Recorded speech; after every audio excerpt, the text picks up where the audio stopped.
Thank you for joining me once again. Hi, my name is Linda Ndungane and welcome to Thriving with Linda. So, really, this series is for people who have a strong desire and determination to stay positive, stay focused, and succeed. I share what I have learned, what I have seen work from people who definitely know better than me, and those who are willing to share their experiences so we can help each other and grow. Also So, answer hi, some of these questions. Neil. Sorry, sorry. Hi, Neil, and welcome to Thriving with Linda. How are you? Hi, Linda. Thank you for having me. I'm super excited to be having this conversation with you. It's been a long time coming. It has. And I've been dropping you and picking up the conversation and dropping you again. Life has been lit in South Africa, hey? Yeah. I've been watching the news and everything. We're in touch with what's going on over there. But also, I think that just the time it took, it has created like an exciting build up. Now I'm really excited to what we're going to make out of this conversation. Definitely. I won't lie, I haven't been part of the mishaps that were happening, with the looting and stuff. I think what affected me the most was ESCOM and then the need for sleep. But I'm so happy. I'm so happy to be with you today and for us to just really share some of the conversations we've had, the texts that we've been sharing between us, and just really getting people to understand why we are so passionate about Africans, why we feel mastering self is so important, why we feel ideas that matter are so important.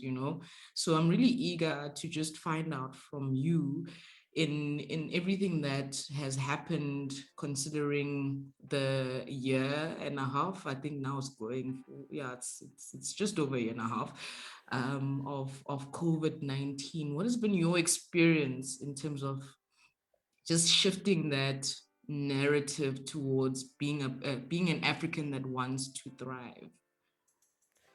Yeah, so COVID's been an interesting time, I think, for most of us. Really, I'm sorry about that.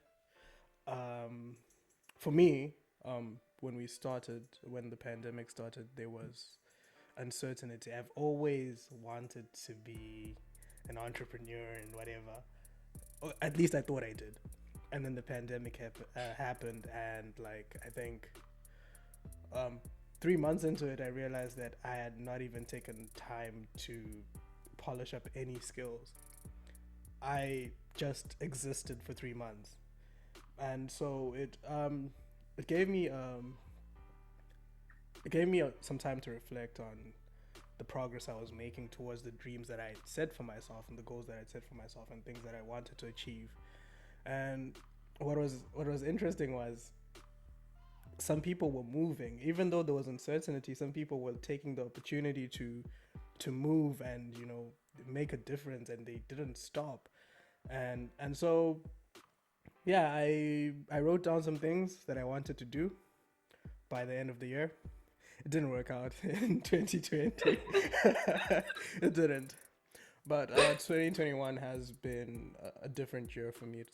I've been in a different kind of space. I've been, writing things down and actually working towards those things. So I think it's there hasn't been a better time to grow myself personally than the pandemic during the lockdown and everything. How's it been for you? So for me, I think we're in the same boat because 2020 came and I also had written some stuff down. There's things that I wanted to achieve. And when I looked around, I felt like everybody else was doing stuff and I was just not moving. I felt like COVID was the cement. And though it was not affecting me directly in a sense that I was getting sick or people around me were getting sick and passing away, in the immediate. Though later, I mean, there were some losses and people that I knew that were close, they were going through it. But I also felt like it was a wake up call, you know, leading into 2021, being that I became more intentional about Linda as a person and looking at myself within a bigger picture of things. And reason why you and I connected was really around that as well, to say how can we as Africans see ourselves in the bigger picture, you know, beyond what's happening in our environment that says you can't. Because for me, COVID came and it really felt like COVID was saying, you can't. And I looked around and people were doing things and like, and I kept on, you know, in my own space saying, but you can't do that. How can you do that when people are dying? How can you Right, do that right. when, you know? But then the latter led to me understanding that there's more to it, and hence the podcast, hence the interactions. And so, if you could just share with me, right? Have you had that experience? Because I know we had conversations around people that you know that actually went out of their way to use, you know, the experience, not the disease, not getting sick, not the pandemic itself, but you used what was then the impact to make a difference, including yourself, of course. Right. So, the first person that comes to mind is a friend of mine that I connected with on Clubhouse, where we also connected. I think. I'm sure. Yes. I'm sure that's very connected. Well, he started this. A bit of a backstory. His grandma has Alzheimer's, and so they constantly have to remind her and reteach her things. So during the pandemic, there was this great need for people needing to use gadgets and computers and stuff. And he started this company that teaches the elderly how to use computers. Simple things like Zoom. And I was thinking to myself, how many times have I taught my grandparents how to use their phone or done something for, or recharged for my grandparents, right? And this could have been a model for like me and whatnot. And I just thought, this is brilliant. This is how I need to start thinking, looking at the situation around me, and seeing that there's a problem and finding solutions to those problems. So I don't know if I'm answering your question, but No, definitely, that's definitely. those are some of the people that I think about when I mean there's quite a few people. There's another young guy. He's 18. He created this WhatsApp bot for kids in Zimbabwe who couldn't afford to pay for the internet during online classes.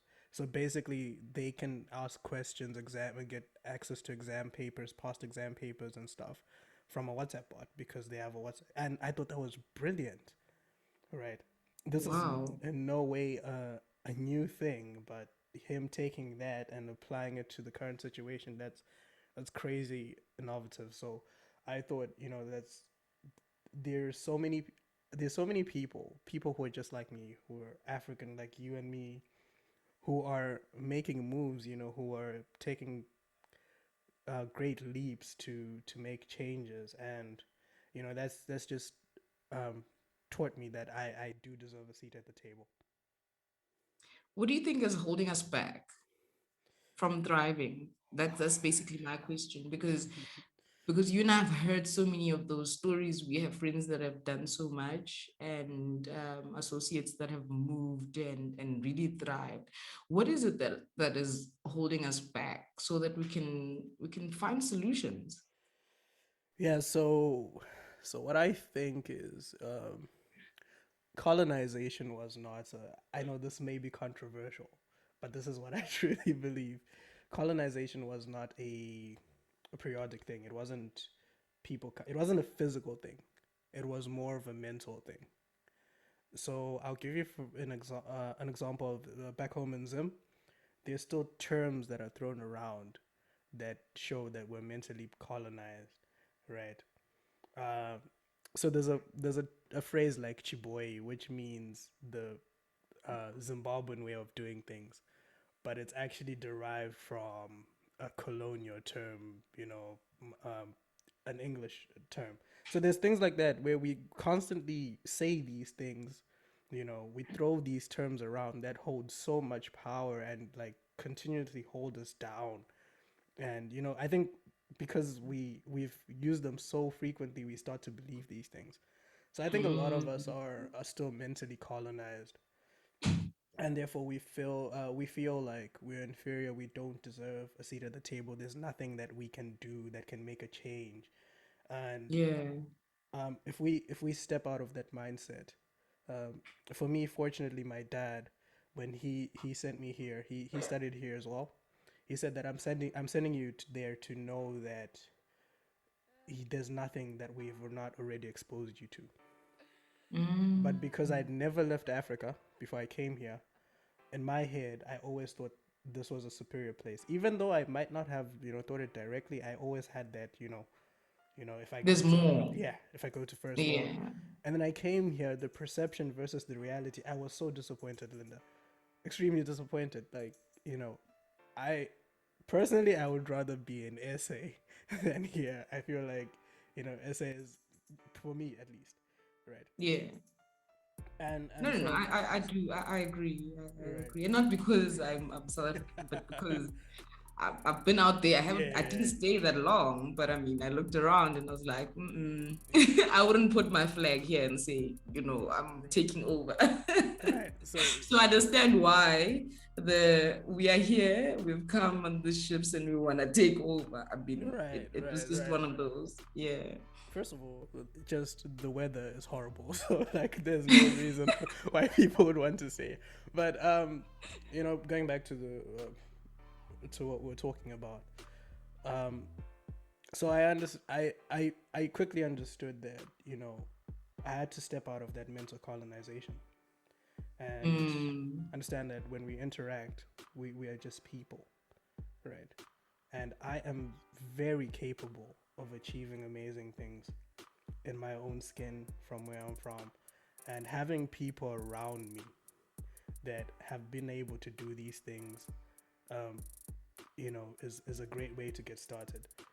But then also, I needed to expose myself to more people, you know. exactly. So yeah, that's been my journey so far.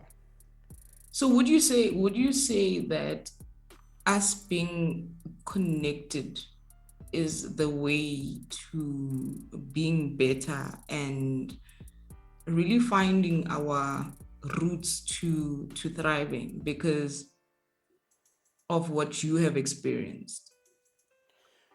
Yeah, definitely. I value relationships and connection so much, and this is something that I take from my mom. My mom she stays in a very small town. She could be the town mayor.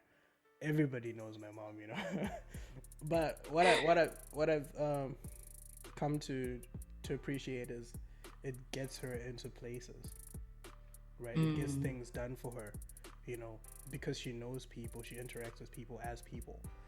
And so I think it's important to it's essential, especially if you're in business, to be connected, to know the right people. Um, regardless. This is one thing that I used to do when I got my first job. I learned this. I don't remember who taught me. If I needed to make a sale, I would make a connection with the person first. So on something that they like, it could be sport, it could be anything. There's this lady. She came to the office. I served her. She had just had a baby, and we were talking about her child and everything. And she had to go and feed him. She was still nursing at the time. yeah. And so we really had a long conversation. The next time she came into the office 2 weeks later, I asked about her son. Right. Later on, like when I was already here in Germany, this is 2 years later. My mom sent me a picture of this woman and said, "Do you know this woman?" And I said, "Yeah, I've seen her, but I don't remember her name." And she had Yeah. already, identified me to my mom because she was sisters with one of my mom's closest friends. Oh, And wow. yeah, what I remembered was we connected about her son. And people are most likely going to be trust you with your business if they can feel that you're a human being. It's you can connect with them. So I think connecting is essential, at least for You me. have to have heart. Yeah, yeah, true. Thank you for joining me for this session. If you liked what you heard and believe it can help someone, please share, rate us, subscribe. Abundant blessings to you and yours. Bye.